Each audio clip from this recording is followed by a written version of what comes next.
Mbote na balandi nyonso tu ya Adassa Temo TV, soyez tous le bienvenue dans notre émission Les Abakouk. Oye les Adassa chou de mon cœur. Oye lelo toye libino vraie histoire ya Gatbi Kabakele mwana ya Sila Bisalo mwana oyo Sila Bisalo abimisa na monde théâtre. Gatbi Kabakele tango yaki abandaki ko senga batu abanda ko jouer na ba chaîne na bango mutu moko ta fongolela ki e porte abeta ba chaîne ya batu nyonso ezala mama mofibi mungu ezala ba chaîne na nani abeta mutu moko ta fongolela ki e porte parce que batu ba yeba ki ete parce que batu na ba mona e ko jouer te mais Sila Bisalo na motema malamu na ye na comportement na ye azala nango aza mutu moko aza ouvert alingi ko pesa batu opportunité alinko fongolela batu motema Sila Bisalo azate mutu moko azokanga succès kaka ye moko azala afongolela ki Gatbi motema lelo na makambu nyonso o ezobima par-ci par-là. Gatbi Kabakele auprès des Abakouk aeko yebisa bino ke atikala jamais kotonga Sila atikala jamais ko bimisa ata liloba moko ya mabe pona mama na bino ba Abakouk alobi bien atie batu nyonso na défi o yazana audio na ye parce que ngana solola na Gatbi ba monsieur le kaki awa ibuto alobaki ke Gatbi akendaki kobenga mama mofibi mungu mama misapi bana nyonso baza kote na ye azobebisa bango azotia bango misapi bana nyonso abimisa ata moko te aza na succès koleka bana o Sila Bisalo abimisa Belleville ndenge oza bongo soko bimisa ata mwana moko o aleki ata linda na succès o aleki ata Gatbi o aleki ata Michuto Nomi to Alicias bimisa bango bazate mais ba bombo na biso soki batie bango na ba nini na ba miniature film etalamaka alors Gatbi alobi boy bato nyonso bozoya kokosele makambu ezala bozo kosele makambu pa Sila ezala bozo kosele makambu pa ba Abakouk po ba yina ye alobi pe a répéter très bien o yazata na audio moko o yazo tonga Sila o yazo lobela Sila mabe abimisango soki ti lelo ata audio moko te ya Gatbi ezobima c'est parce que aza reconnaissant na bolamu oyo Sila Bisalo asala ye ayebisinga mama Adassa natikali jamais ko benga mama mofibi mungwa mama ya ba famille maboma mama ya bimisa na ye bana loko moko te batu nyonso baza pembeni ne bakendaka liboso te Jérémie azalaki kuna pa mama wana mofibi mungwa nyonso ya kokanga matango ka Jérémie abimi makambo nyonso esimbi Liza azalaki kuna ata na miniature atiaka ete mais lelo Liza ke Dubai yango Gatbi alobi aza na problème na Sila Bisalo te soki pe ke aza na problème na Sila Bisalo etali mutu moko te aza mama na ye muta bimisa ye bako arranger problème na bango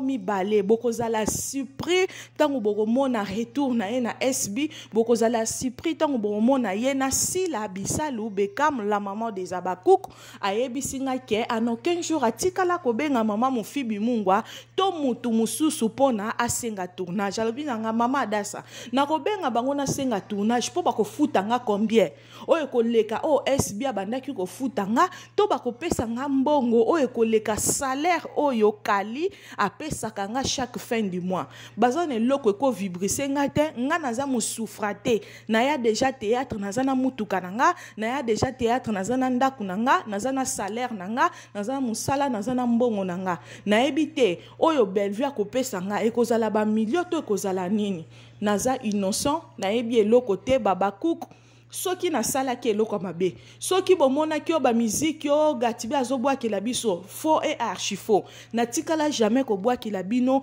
makambo ya musique to na tikala jamais kotiela bino eloko na ba TikTok tango na bandaki ko tourner pas Sila na bandaki toujours kotia banzembo na nga chrétien ezalaki problème te Sila Bisalo aza mama na ngai akotikala mama na nga le linge sale se lave en famille toko sokola nyonso eza ya mabe en famille naza na problème na Sila te naza na problème na ba Abakouk te soki ba Abakouk bomona kinga na lobaki mabe to na sala ki comportement moko mabe en tout cas bolimbisanga soki na kenda libala mama Léa, c'est parce que to solo la bien, to zalaki déjà na bon terme banda to yebana na SB yangwana tanga bengi sanga moyena boya ezalaki te, mais en réalité naza na problème ite na bino, naza na problème ite na babakuku, naza na problème ite na sila. Un jour beaucoup mona retour nanga na kati ya SB avec force. Lelo batu azo bengi sanga na ba tournage, lelo nazo lia mbongo wa théâtre, c'est grâce à Sila Bissalu Bekam, la maman des Abakouk. Wana ezalaki conversation yangai na Gatibi les Abakouk vérité yangwana ebimi ata mukolo moko te Gatibi atikali ko benga Belvi to abengi mutu moko ya famille maboma po asenga bango tournage alobi bongo asalaka aebite soki combien oyo bango bako peso ekoleka SB afutaki ye o combien oyo bango bako peso ekoleka nde SB abimisa ye na théâtre parce que alukaka bango baboyaka lelo baza na eloko moko to bako vibrise po ya théâtre moussoufrate. Alors les Abakouk boyoki bino moko message,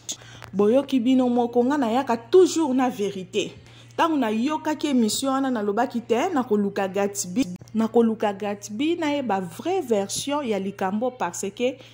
eza na ba comédien mususu to solo la na bango so na yoki likambo na bango na linga mbala moko te ko ya ko attaquer na linga na vérifier na yoka après vraie version ya moto wana parce que ba comédien baza mitema mabe. Oui bo retourna nga mama dasa o lobe o pesaki Gatibi conseil te oui nazwaki pe opportunité Gatibi aza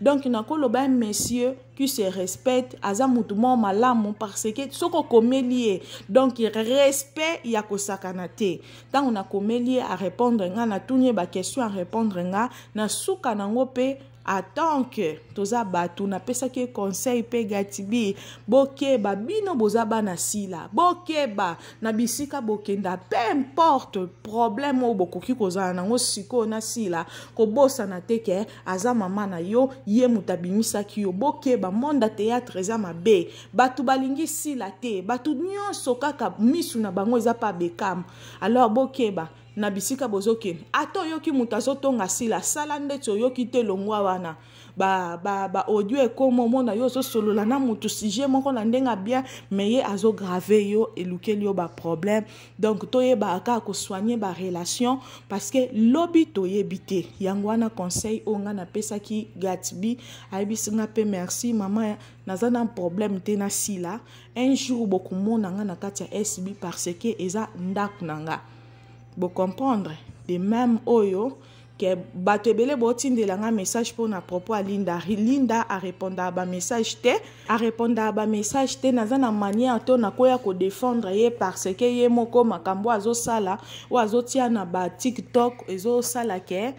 et mon na mabe pesa mabe donc mukolo ako répondre nga on a occasion na koyela bino pe vérité nde na ina makambo Gatibi to za la concentrer na film na biso irréparable to sauter ba pibité na Dasa Temo TV.